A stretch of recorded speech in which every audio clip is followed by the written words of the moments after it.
that time again. Time to go home. And I started even a half hour earlier today so I could get out an hour earlier compared to what I was doing before. But the sun is still in my eyeballs. But that's all right. It's in my eyeballs this way. I'm going that way once I hit the road. So hopefully it won't be bothering me. I'm headed west and the sun... Well, or no, I'm sorry. I'm heading east. The sun is in the west, because that's where it sets. So it's been pretty sunny all day long, which is nice. It's it's still cold. My phone showed me it's 29 degrees, but it seemed like it may have been warmer than that. But this morning was 22, so it was a little chilly. The only thing with this now is the sun's been beating on the ground all day that it's muddy. But it's not super bad. It gets worse sometimes. I don't have far to go before I'm out of the mud. I want to talk about the Enneagram a little bit. And I mentioned a little bit of this before. When I was younger, I put myself through counseling. I wanted to learn about this person right here. And straighten this person out right here.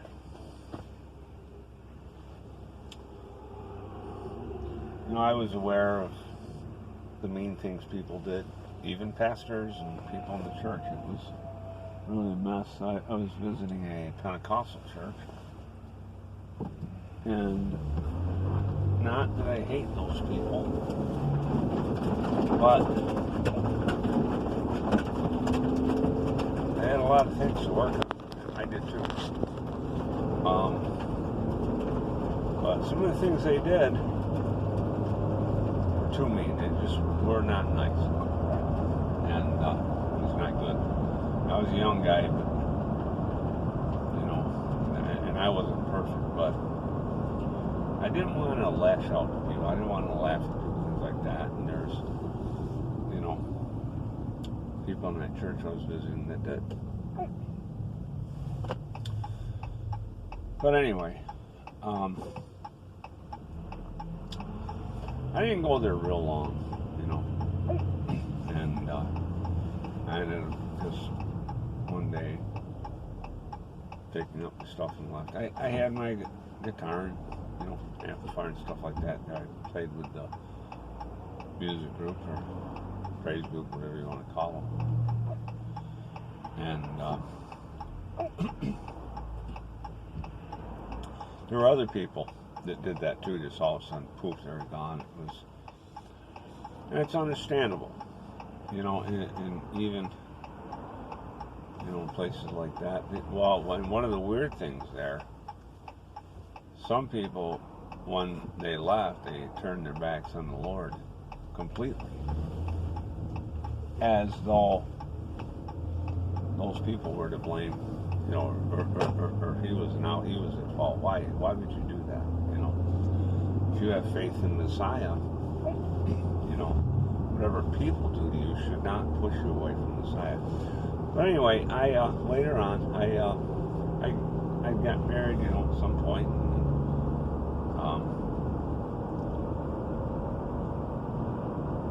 I think I talked about that. But, I didn't go get the divorce. She did, but it was around that time that I said, I'm going to go talk to a pastor. There was a pastor counselor I was aware of, and I gave them a call, set up an appointment. I went through that process, and I was actually, I think, only by the second meeting I started becoming intrigued, because I realized there's some things he was saying I must have fit into some kind of type. So after that, on my way back home, I went to the Christian bookstore, and I started looking. And I found some books by a man named Don Richard Rizzo. And he was a man in the faith. And there are books written about the Enneagram by, secular people and stuff, but I wanted people in the faith. Even if they weren't Sabbath keeping like I am, those people still have a brain. And, these are people that are studied, and I realized I could glean whatever I could from them. And, so,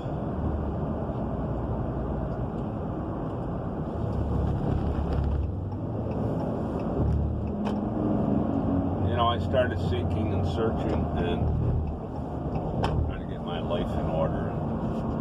So I started buying these books, and I don't know what I got, like 2 or 3 of them, I mean, I didn't go hog wild and, try to be, genius in this stuff, but I wanted to know enough, and I learned a lot about myself. I also learned, where I had grown prior to that, too, and where I was at, I learned about my own, maturity, things like that. And when I learned who I am, what I am about, and everything like that, I wasn't half as bad as my enemies thought I was. And, but that doesn't matter a whole lot, because, what I've been learning is the people that point the finger so much are the ones that really have the issue, and that's what I learned.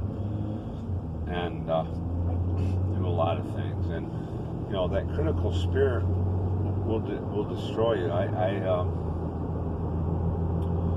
known people with a critical spirit, and I just ended up having to part ways with them, because they will have a very negative effect on your life. They do not build you up. But anyway, without getting into a lot of that, I kept learning about me, and I still am to this day, trying to improve all the time, to do better, to grow in love. I had had some fears in the past because of some of the abuse growing up.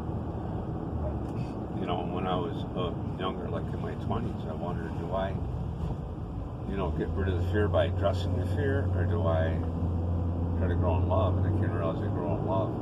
And that was even before, I put myself through counseling. And so, my journey had already begun pretty much by the time, I was an adult and I was out on my own. I was working on myself. And I think that's what everybody needs to do, whether you can afford to, put yourself through counseling or not, we have to work on ourselves. And the scripture holds so many answers. And it was interesting because some of it we don't understand until we mature enough to understand it. When we get to that point, and we're like, oh, that's what that means. So I started studying the Enneagram. Now, Don Richard Rizzo, he's not alive anymore, but he had gotten a partner near the end. And, when the internet came along, they set up a website, and that website is at enneagraminstitute.com. We didn't have that, when I was studying, when I started studying, because we didn't have internet. So I bought books, but it was good. And I used to just sit there and read them. There was other things I read. I was listening to pastors on the radio who would talk about my situation, things like that. And it just took a lot of time to seriously work on my life. Even though I had already been working on it before, this was a turning point in my life. And as I read the internet to learn about me, just through the course of things, I learned about other people also. Helped me to understand them better. So, people I work with, I understand what their personality is. I understand the maturity level, things like that. And it helps me to do better toward other people. I'm not one of those people that use that knowledge to point the finger and criticize. That's very damaging. and that shows your own lack of maturity when you do that. But as I went through it, I correlated everything with Scripture. And do you know that there's spiritual psychology in Scripture? Because it tells us how to behave. It tells us what to do. If this, if that, you know. If somebody hits you on your left cheek, turn your right cheek to them or whatever, you know. It tells us how to reach the ultimate maturity. And real maturity is when we grow spiritually. There's a certain maturity in the world that people find. And, you know, my boss at work I would count him as a very mature man. And we talk sometimes, but when we talk about behavior, now, I had an altercation with a general contractor on the job. And he was very abusive. He was very abusive. And finally he was standing there running his mouth and yelling things. I looked at him, I says, you know what? And I didn't raise my voice, fly off the handle, as I would have when I was young. I says, right now, I'm going to pack up my tools, and I'm leaving. You can talk to my boss instead of me after this. And I've gone out, and I called my boss immediately on the phone. And he said, Steve, I'm sorry for putting you in that situation. And we talked about that later, and he told me, he says, I wouldn't care if you told him more, you know, told him to lay off your back, get out of here. But I told him, I said, here's my understanding, because of what I've read in Scripture, that when I'm confronted by somebody that's abusive and hostile, and this man was very much a narcissist, not just narcissist, but I discerned after being around him long enough that he has narcissistic personality disorder. This is very extreme. And I've learned how to handle these people. And you never do it through anger. I mean, with anybody. This is what the Scripture teaches. Now, my boss has an understanding of people. I have educated on some things in the past because he hasn't studied psychology. He knows some of the stuff. He hasn't studied that through the years. The Enneagram will teach you a lot of stuff, and it's good. But there are flaws with man's psychology. Scripture is perfect. The word of Elohim is perfect. You never have to doubt that. So as I was talking to my boss, he told me how I could have kind of lately told this guy off. And I told him, I said, I have a different perspective because, you know, my understanding of Scripture and what the Father expects. And I learned in my life, and you know, through living for the Lord now, that if I were to rise up and do that to him, then I would be like him, and I would have failed to love that man. You know, and my boss doesn't get it. My boss is a good guy. I like him. We've been working together for a lot of years, almost 20 years now. It's a good situation, you know. And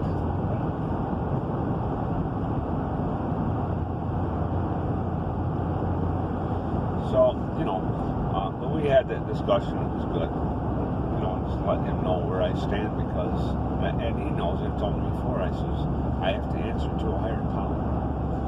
And one of the things too that when we do that, when we understand that, we truly do, we can actually serve our boss better. Because humility doesn't put us down. Humility causes us to walk on a higher level than this world does. And that's what we have to understand.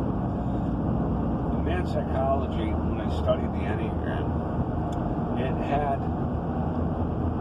depending on your personality, it had a solution for your problems, depending on your personality. The word of Elohim is perfect. It has one answer that works for everybody. And And that's what I had already discovered in the past. It's about growing out of fear by growing in love. People sometimes actually disintegrate instead of integrate. Integrate is kind of a fancier term for maturity. It's kind of a deeper thing. And if you study Enneagram, you may learn some of those terms. But some people actually disintegrate and they go worse. They've been so troubled in life that instead of going in love, they build these defense mechanisms to protect themselves. And these are people that are not trusting in Messiah because they defend themselves. And that's narcissism. And it's totally contrary to the word of Elohim. And I talked about a little bit of this in the last video. So, your growth and maturity needs to be based on what Scripture teaches. The Enneagram has a lot of good things. And as far as some of it in there you may be able to lay hold on for maturity and things like that, integration. But it's more important to follow what the Scripture teaches. And it was interesting too, because when I study the Enneagram, sometimes we learn something but we don't really understand it. But when it's explained a different way, then we get it. And I said, I didn't think about it that way before, see? And depending, what books we're reading, who we're talking to, they can give us a different perspective to help us understand something better. And for me, that's what the Enneagram did for me. I think part of it was because if I understand correctly that the author of those books I bought is the same personality as me.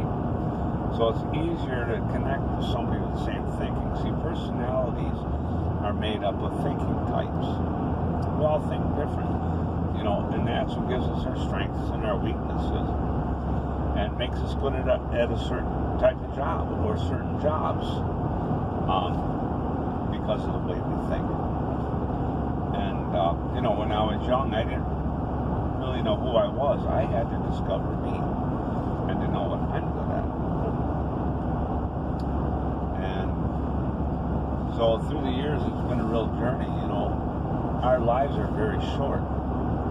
But if we're applying ourselves daily to improving and growing in love, that will make a huge difference and be affecting people around us by that. Especially as representatives of Messiah and, bringing light to this world. So, this has been what my journey is about. And, among people that, read self-help books and stuff like that, it's my understanding that the Enneagram is very popular. Myers-Briggs is too. I studied Myers-Briggs, but it's very vague, and I don't recommend it. They base it on a continuum, but it's still too vague. And yeah, there is a continuum, but we can still read personalities in people. It's a very true teaching, because even in Scripture, it talks about temperaments, okay? And the sheep and the goats, just in that vein. It's very simple, but if you were to study the Enneagram and study the personalities, you will see the temperaments in each personality. And there are 9 different personalities. Each of us have a type, and we also have a subtype, okay? And the ideal, the Enneagram draws kind of a circle and all the types within that. There's a feeling triad, thinking triad, things like that. So it's deeper than just a personality, but we fit into triads and different things. And a lot of that is based on our temperament and our emotions. And if you read that, you'll see that in there. And because anger, when we see anger, quick anger in people, that's a clear sign of maturity, because we know, and as I've been talking, I talk about, the mind of the spirit. that it is not hostile, it's first peaceful. And so, when we grow and we integrate, we need to do so spiritually so that we seek spiritual things rather than carnal.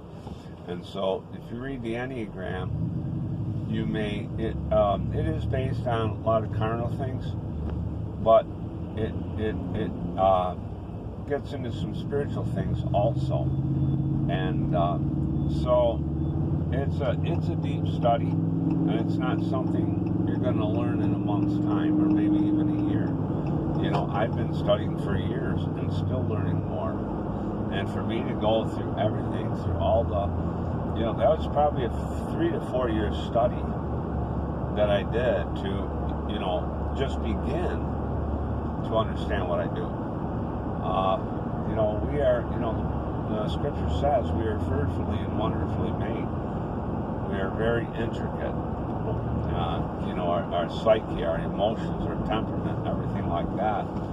And, but when we take time to understand that more, it gives us more insight, into the world around us, into people. But, I would encourage everybody to, study that. If you can't afford to buy a book, go to EnneagramInstitute.com, and I'll try to remember to put a link under the video. And even if you can find a Christian bookstore and find Don Richard Rizzo's books, that's a good way to do it too, because it's going to come across different to you reading the book than it would just looking at things online. You can go there and take the test too, and it might give you an idea. It's a simple test. It might give you an idea of your personality, but it might not. I think there is a paid version that is far more accurate, and that it's a little more valid.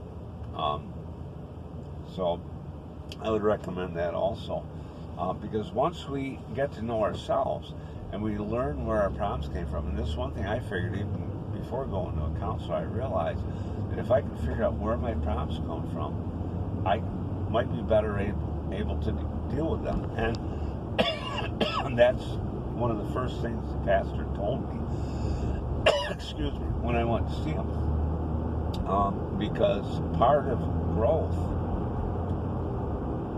and integration is getting those problems out of our lives.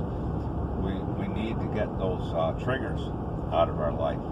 And I noticed that, when I when I removed those triggers and I integrated, that people did things to me then that had no effect on me. I wasn't triggered. And the time with the narcissist, I was a little bit, I could feel it inside, but it wasn't overwhelming like it would have been. I overcame that. Scripture tells us to overcome evil with good. So I was able to overcome that narcissist without becoming like him, and blowing up in anger myself. I just stayed calm. And that's how we gained a victory, through love, and but when I noticed that, even in relationships, that the other person would do a certain thing that would used to trigger me, it no longer triggers me. So it's pretty neat what the Father does, and as long as we're seeking Him and His ways, that's what can happen in our life. Scripture tells us He binds up our wounds. Those wounds are, we know the wounds through the triggers that come out sometimes. So that's how we know we've got wounds, if we got triggers. And the Father can heal you from that, as long as you don't have something that is just incurable, And I'm talking naturally speaking. And if there's something that's not naturally curable, the Father still can do miracles. I know He can. I've heard testimonies and seen things, and prayed for myself. Stuff was healed in my body. And but thanks for watching. I'm home now. And this is another video that went a bit longer than what I usually like to do, but there's a lot to talk about on this subject because, we're told in Scripture to grow, to improve, grow in love, and all that. So, thanks for watching. If you haven't yet, remember to subscribe to the channel and give the video a thumbs up. I'd really appreciate it. May the Father bless you and guide you and keep you in all your ways. Shalom.